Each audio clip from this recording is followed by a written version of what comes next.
The cold seeps through Sergeant Alaric's leather gambeson. It's the kind of damp, pre-dawn chill that settles deep in the bones. For 20 years, he's walked this parapet. He knows every loose stone, every gust of wind that whispers through the arrow slits. Then he hears it.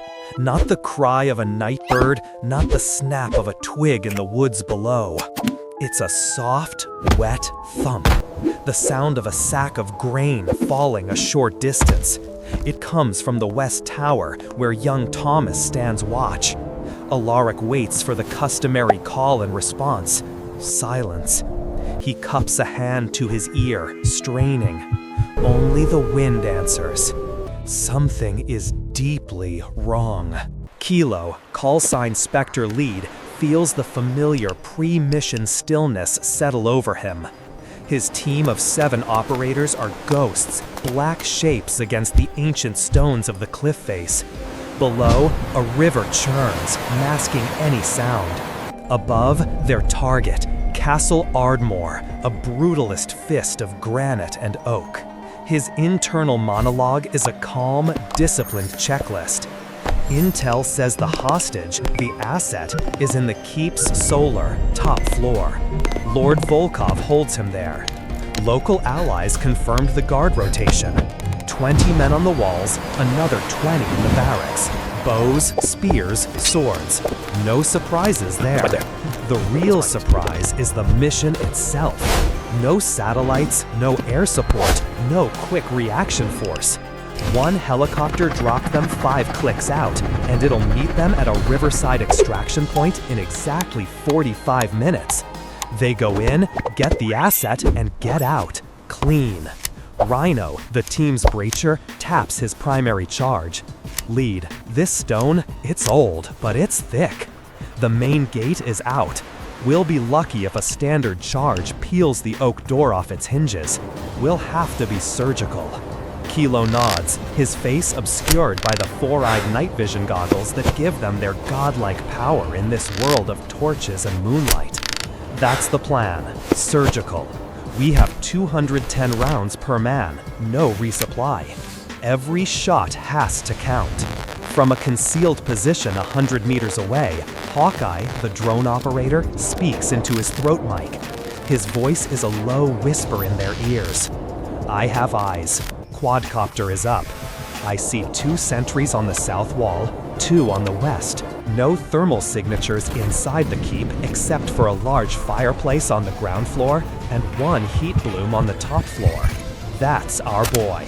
The operators are a packet of condensed 21st century lethality. Suppressed M4 carbines, sidearms, flashbangs, and the priceless ability to see in the dark. But their advantages are finite. The drone has 20 minutes of battery. Their ammo is limited.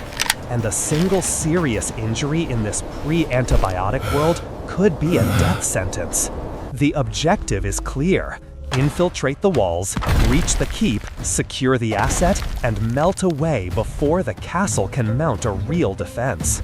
For Sergeant Alaric, standing on the opposite wall, the objective is simpler: survive the night.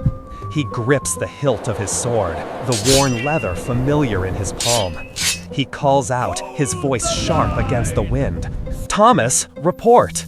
The silence that answers is the first note in a symphony of violence he cannot possibly comprehend. The assault begins not with a bang, but with a barely audible snip. Using ascenders, 2 operators scale the sheer cliff face to a section of unmanned wall. They cut through the thick hemp of a signal rope with bolt cutters. They are over the wall in less than a minute. Alaric rounds the corner of the tower and sees 2 figures.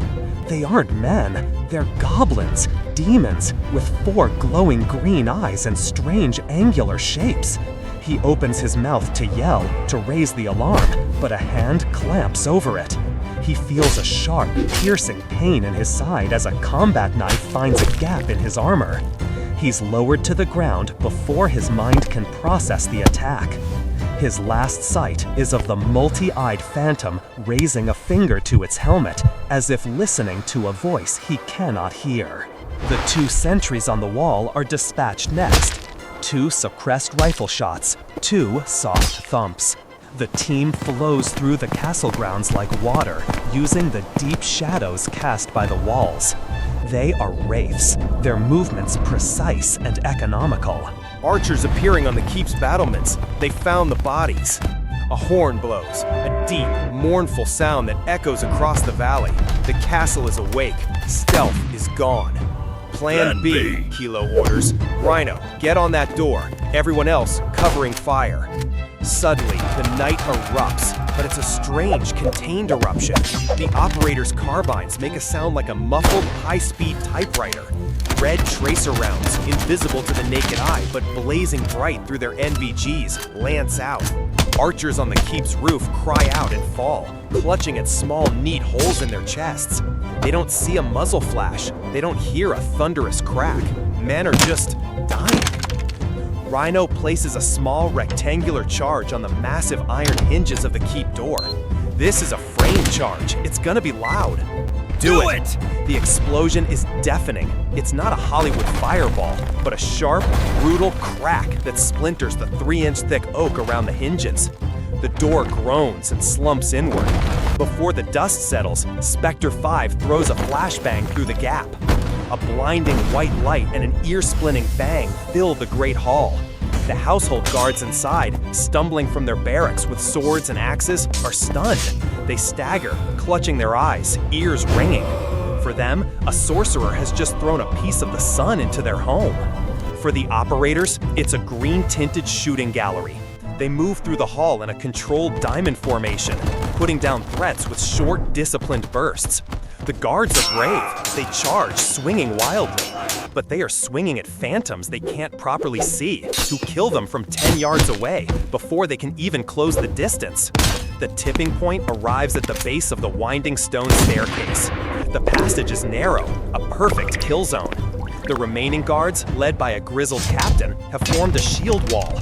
It's a textbook medieval tactic, and it's completely obsolete. Grenade, Kilo says simply. A small canister flies over the wooden shields and detonates with another concussive bang.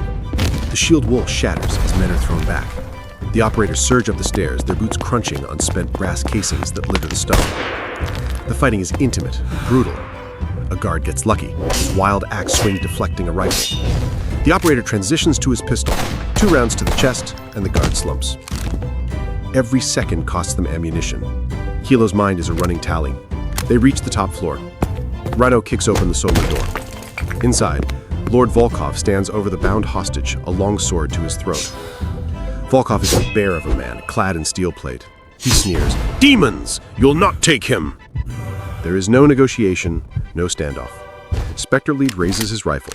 The laser sight, invisible to Volkov, paints a tiny red dot on the sliver of exposed flesh at his throat. 1 round. Volkov drops, his sword clattering on the flagstones. The entire engagement, from breach to hostage recovery, has taken less than 5 minutes. Asset is secure, Kilo radios, cutting the hostage's bonds. Let's move. 20 minutes to exfil. They fight their way bot out. It's easier now. The castle's defense is broken, its leadership dead. They leave behind a scene of controlled carnage. 24 dead guards, a dead lord, and a population convinced their home was attacked by vengeful spirits. As they disappear over the cliff wall and into the night, the legend of the whispering phantoms of Ardmore is born. Did they bend history?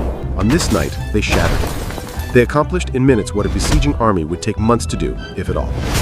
But history has inertia. 1 dead lord is easily replaced.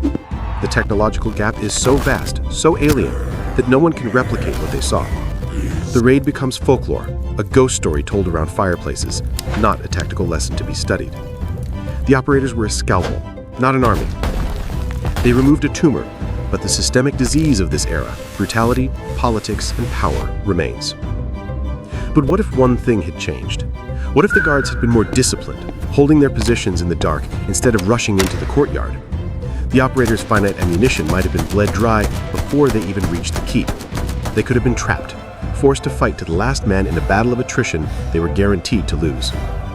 Or what if a single crossbow bolt, fired blindly from a darkened window, had found its mark? A gut wound. No Kazvac, no surgeon, the mission would have instantly shifted from hostage rescue to a desperate attempt to carry their own wounded man out, turning their 45-minute window into an impossible race against time and infection. So what did we learn? First, technology that seems like magic, like night vision, is a decisive advantage, but only when it's paired with the discipline to exploit it. The operators won not just because they could see in the dark, but because they knew how to move and communicate and fight in it. Second, ancient defenses can still pose modern problems. A thick stone wall doesn't care if you have a rifle or a trebuchet. It's still a physical barrier that must be overcome, costing time and resources. Finally, the human element remains constant. The bravery of the castle guards was real, but it was tactically useless against a foe they couldn't see, hear, or understand. Courage is no substitute for doctrine. Change one rule. What would you tweak? Give the defenders a dozen Tran war dogs to detect the team by scent, or give the operators just one extra belt-fed machine gun for suppressive fire? Let us know in the comments.